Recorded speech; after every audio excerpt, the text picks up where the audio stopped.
Hi everybody, Marie Gervais here from Shift Workplace. And I am posting a live video on the Canadian Workplace page because I want to tell you about something exciting that I'm going to be doing on this page once a month for sure, and maybe twice a month if I get enough interviews. So I have been interviewing newcomers to Canada and people who are transitioning from one career to another, and creating videos about those interviews. And I'm going to give you a little bit of a taste of what the interviews are like so that you know what to expect. And then the next day, I'll post the interview so you can see the whole live interview and learn directly from the people who found the work. So that's what I'm going to be doing. And if you're watching this video afterwards, please share it because it will be very useful. And tomorrow's video will be even better because it's going to show you the whole interview, which is about a half an hour long. So this is a little teaser to let you know what some things you are going to learn from the video. So I interviewed a man from Tanzania. His name is Emmanuel John, and he is in the supply chain management business. But that's not how he started out. And I learned 3 strategies for how he got into the supply chain industry that are going to be very useful for you because you'll be able to use them to get into any industry. So he explained those strategies to me, and you can find about all the strategies tomorrow in detail when you watch Emmanuel's interview with me. But today I'm just going to give you the short version. So if you have any questions about it, you can ask me either during the live post or you can ask afterwards on the posts, and I will do my best to answer them. And again, remember to share the video and let other people know, because what we want to do is help people find work. And the more of us that help each other, the more likely we are to be able to find work for everybody. So that's the goal. That's what we're trying to do. So let me tell you about the 3 strategies that I learned that Emmanuel used. So when Emmanuel came to Canada from Tanzania, he came as an international student and he studied economics. When he was studying economics, he was thinking maybe he would get a job in a financial institution or a bank, but there didn't seem to be those kinds of jobs that featured his particular skills and the things he learned when he graduated. And even before he graduated, he began to see that it might be difficult to find work after he graduated. So 10 months before the end of his program, which is a very good strategy in itself, he started to look for jobs.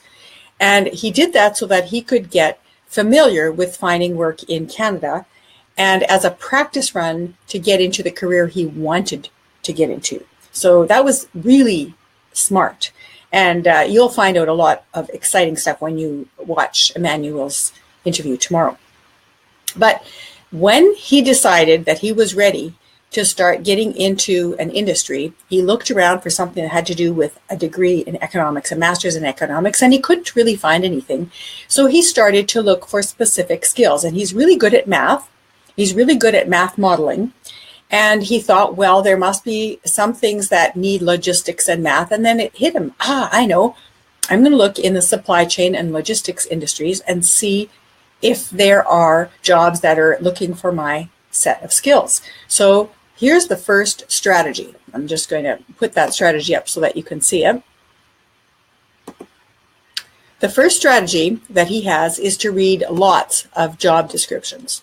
So he went into Indeed, which is a site for jobs. He went to Canada Jobs. He went to a number of different job sites. And if you don't know what sites to look at, you can always just Google best job find sites or best job boards in Canada or best job boards in Ontario or best job boards in Alberta or wherever it is that you're looking for work.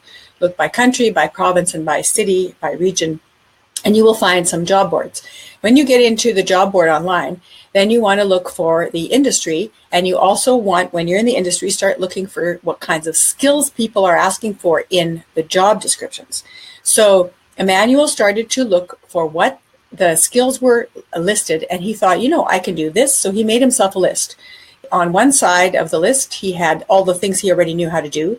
On the other side, it was things employers were asking for that he didn't know what it was. It was maybe software, it was maybe specific skills, it was maybe certain character things, or maybe they were saying that during the interview they wanted particular things that you would do in the interview. So he made lists of those things that he didn't have. So he had lists that he did have, lists that he didn't have, and he got that from reading the job postings. So he wasn't applying for a job yet, he was studying the job postings. And the skills and the software that he found were listed the most frequently in the jobs he could imagine himself doing. Those were the skills that he applied himself to learn. So now remember, he was still in school and he was applying himself to learn on the side some software or some specific skills that were required in order to get a job in the supply chain industry. So it's called preparing in advance, right? And he wasn't stressed about finding work because he was thinking ahead, how can I build up what I want to get into the career that I want? So this is smart. He was working on a little side job, but he was also thinking about what career he wanted. So now here's the next strategy that he did. So he listed all the skills. So he listed all those skills that he needed. He started to learn them. And it took him about 5 or 6 months. So it's not like he got a job tomorrow, right? He learned how to do a few things. And in some cases, he had to go and ask other people who had access to software that would have been too expensive for him to buy if he could practice with the software and find out ways to use it. So he was strategic about it. He had to learn 3 kinds of software. He developed a couple of skills. And then from there, he went on to the third strategy, which is this. The third strategy is he looked for industry associations for events and for jobs. So he looked for example, supply chain in Alberta or logistics association of Saskatchewan. He did those kinds of things looking for industry association, and then he looked for a supply chain and logistics job fair. And he started to seek out opportunities where he could meet people, he could attend events, and he could find out more about the industry and put himself into a position where he would be sounding knowledgeable when he got to an interview. He got a few interview offers from his networking events. And then he also started to apply for the jobs that he found online. He put himself on a list, a job alert list. So he went to the same sites where he had seen the job descriptions before. He put himself on a job alert list, and he very strategically applied for a few careful jobs. He wrote in a way that he knew the employers would be interested in.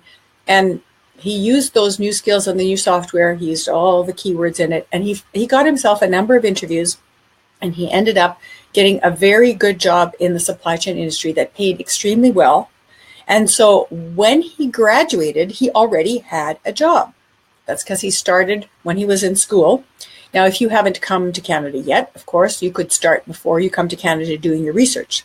If you're in Canada, know that it takes some patience to go through this, but it is worthwhile, because if you just start doing 2 or 3 jobs to stay alive, you won't have enough time to strategize for your career, and you will barely be able to make enough money to live. Whereas if you think about, how can I just really refine my search now and plan to get into a higher paying job, a mid-range or a higher paying job right from the beginning that suits my skill set, you're going to be more successful. Now, remember, you're still going to have to learn some things, because there might be some software things that you don't have. There might be a few things that you're not sure about, right? Now, if you like this post, please click like, click love. And if you have some things that you want to add, or some questions that you want to add, I'm happy to answer them. So I'm going to stay on a few more minutes later. So if you have some questions and you want to post them right here, I can answer them.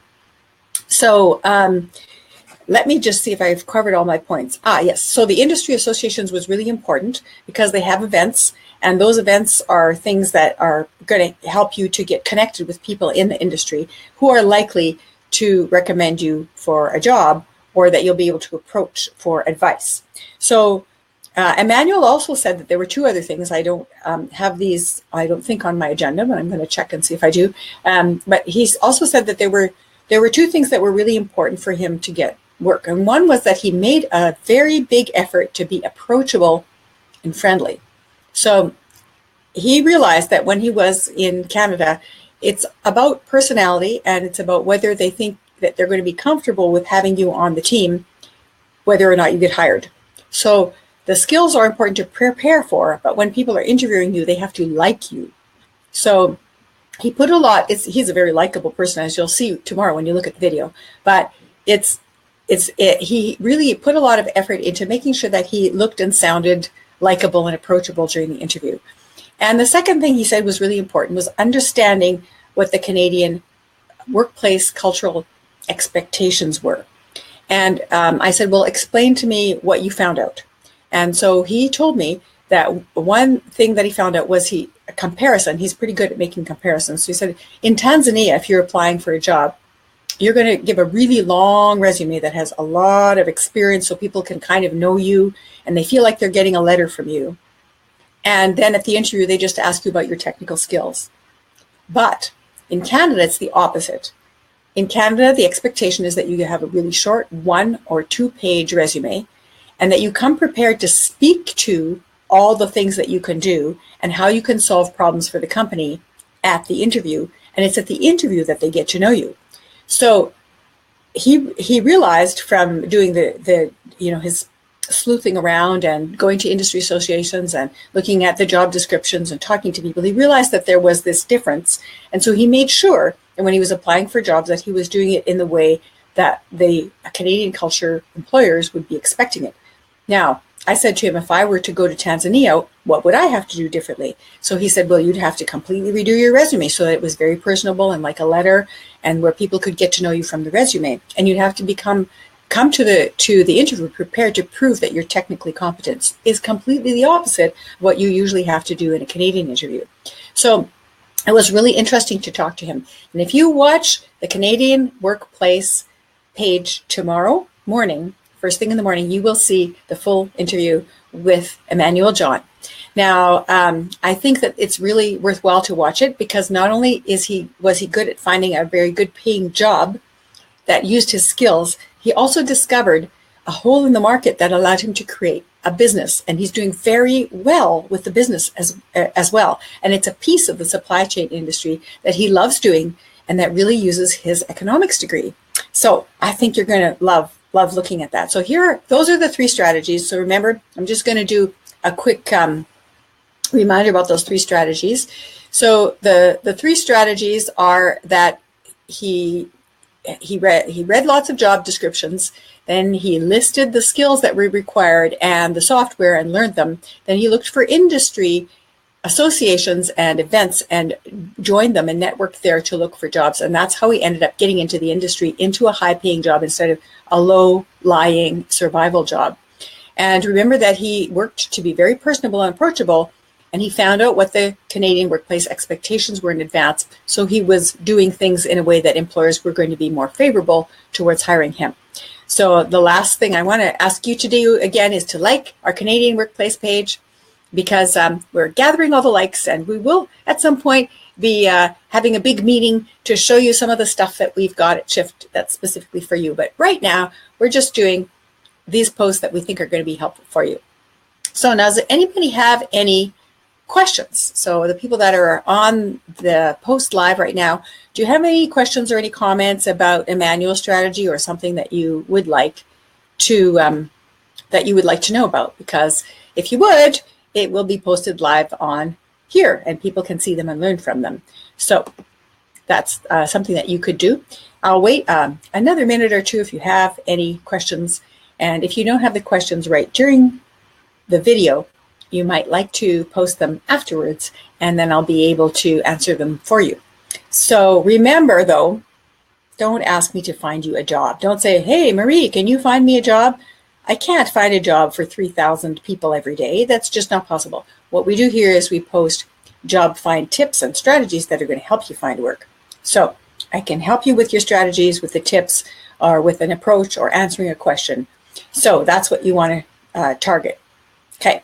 Now, if you want to find out more, you can always go to my website, which is shiftworkplace.com.